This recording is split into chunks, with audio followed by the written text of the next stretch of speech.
What's good with you? Back in black with another Delta Force video. If you guys are new to the channel and you love shooting games just like me, make sure you aim for that like button and shoot that subscribe button as well. It'll help you find better teammates and improve your skill-based matchmaking. At least I hope so. In this video, I'm going to talk about the Recon class. Playing Recon is one of the most overlooked roles in Delta Force in my personal opinion. Not that it's necessarily one of the more essential roles that you can play to pull off a win for your team, but it definitely is one of the more supplementary roles that you can pick to aid in your team's success. Allow me to explain how, as I'm sure whenever you see a crosshair emblem next to somebody's name, you kind of chalk them up as a player who just picks the most long-range weapon that they can to sit in the back of the map, but you may be surprised to know that the Recon class can be so much more to that and to the team in general. So in my personal experience playing Delta Force for some time now, the Recon class is the one who's responsible for providing information to the team and keeping up the attack in overwhelming intervals depending on whether you're playing offense or defense. Not only that, you are also partially responsible for discovering flanks to get around the enemy as well as poking and plugging holes in the front line, again depending on whether you're playing offense or defense. The last important responsibility that I think falls to the Recon class that gets quite overlooked very often is counter sniping.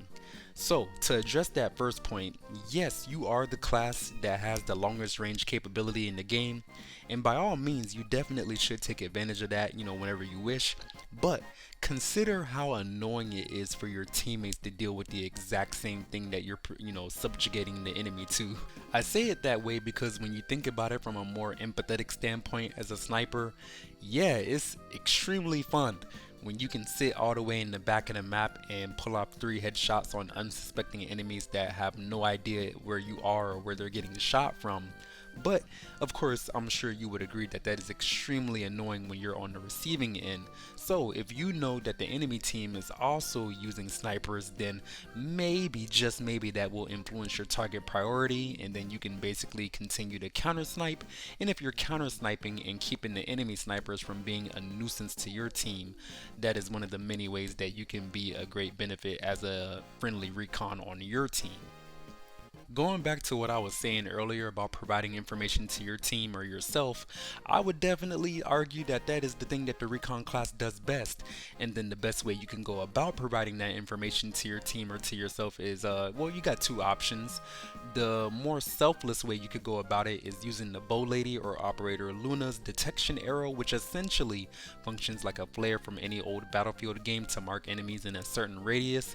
Again, much like the flare from any old Battlefield game, the radius where the enemies can actually be detected is increased by the arrow's height, so I would highly advise shooting it at an upward angle in the air to mark as many enemies as possible and encapsulate the largest amount of marked opponents that you can for your team, which of course will also not only make it easier for your team to know where the enemy is generally speaking, but whenever your teammates kill a marked opponent, you get extra points not only for marking them to begin with, but also for the assist. So just another way to get your points up in general. And speaking of getting your points up in general, I do also want to note that Luna's detection arrow might be one of the fastest ways that I have noticed that you can get to the I guess the guided missile, the best kill streak that you can use, or the best call-in that you can use in the game.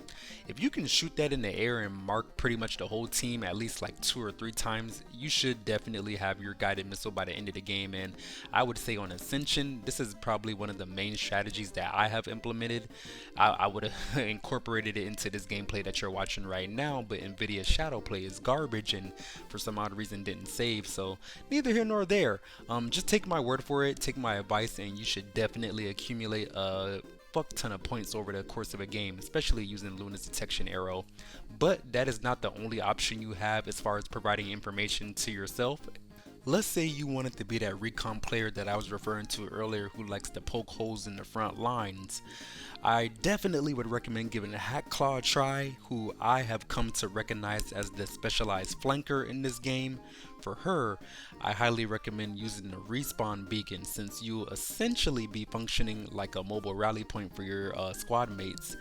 And along with doing your flanks, her ability is essentially a tracker perk from Call of Duty that draws lines on the ground directly to the nearest 3 enemies.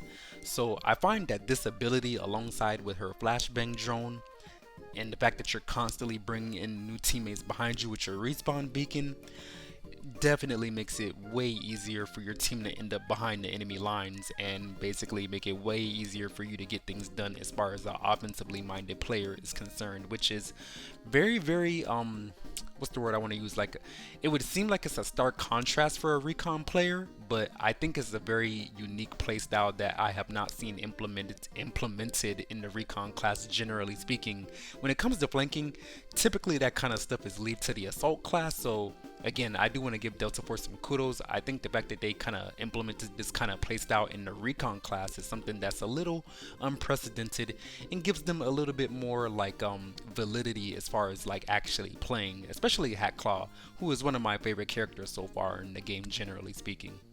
And just to expand on that a little bit more, in case you can't surmise by now, I would basically say that Luna is the only recon player that you should be equipping a bolt action sniper rifle to for long range purposes, because that would kind of be defeating the purpose of even using a Hackclaw. Again, just because of the way the character is designed, you kind of want to be constantly flanking with that character and kind of in medium to close range situations, whereas with Luna, considering that she has a detection bow where you can kind of launch that at a far range, it's actually a little bit more viable to sit back with her. So just in case somebody couldn't notice or tell, I basically don't use bolt action rifles on Hackclaw, but you can use them on Luna. So again, just a little tidbit there. And even though you can hang back a little bit further as Luna, it's not that I would necessarily recommend hanging back as far as you can, which I know a lot of snipers like to do with their 20 times scopes, because if you get back too far, it gets to a certain point where you're not even going to be in range to use your detection arrow, which at that point you're not really going to be a viable asset to your team. You're more so just a guy who I explained at the beginning of the video who just sits, very far in the back of the map, getting a couple of kills here and there. And in the grand scheme of things, when you think about battlefield type games, for those snipers that like to sit in the back of the game and just get a kill here and there, what does that really do in the grand scheme of things for your team? I mean, I was letting you think about it, but if you're asking for my personal opinion, I would honestly argue that, snipers in the grand scheme of things don't really do much to get anything done for their team. So again, one thing I can applaud with Delta Force is that they have basically forced the recon into a role, where it comes to information gathering, but that information gathering has to be done in a manner where you're actually closer to the front lines, as opposed to like old school battlefield games where you could be on top of a crane just kind of sitting back doing your thing. And not that you won't encounter that kind of thing in Delta Force, especially on the trench line map. I know there's like the wind turbine tower where snipers like to sit up there sometimes, but it's very minuscule that you'll die from somebody up there. And even if you do it, again, they're not really doing anything to affect the outcome of winning for their team. So nothing that you can really or should really feel too bad about if they kill you. But again, I guess kind of like I was saying earlier in the video, it is something that is super annoying. So if you see that kind of thing and you are also playing Recon, particularly Luna, and you have a bolt action sniper rifle, then enacting some counter sniping will definitely be a great benefit to your team. So kind of just encapsulating everything that I was saying in the video, generally speaking, so far. But yeah, in a nutshell, there's two main ways you want to go about playing the Recon class. If you're going to use Luna, then you definitely want to be that person that is focused on providing as much information to your team as possible as far as where the enemy is concerned.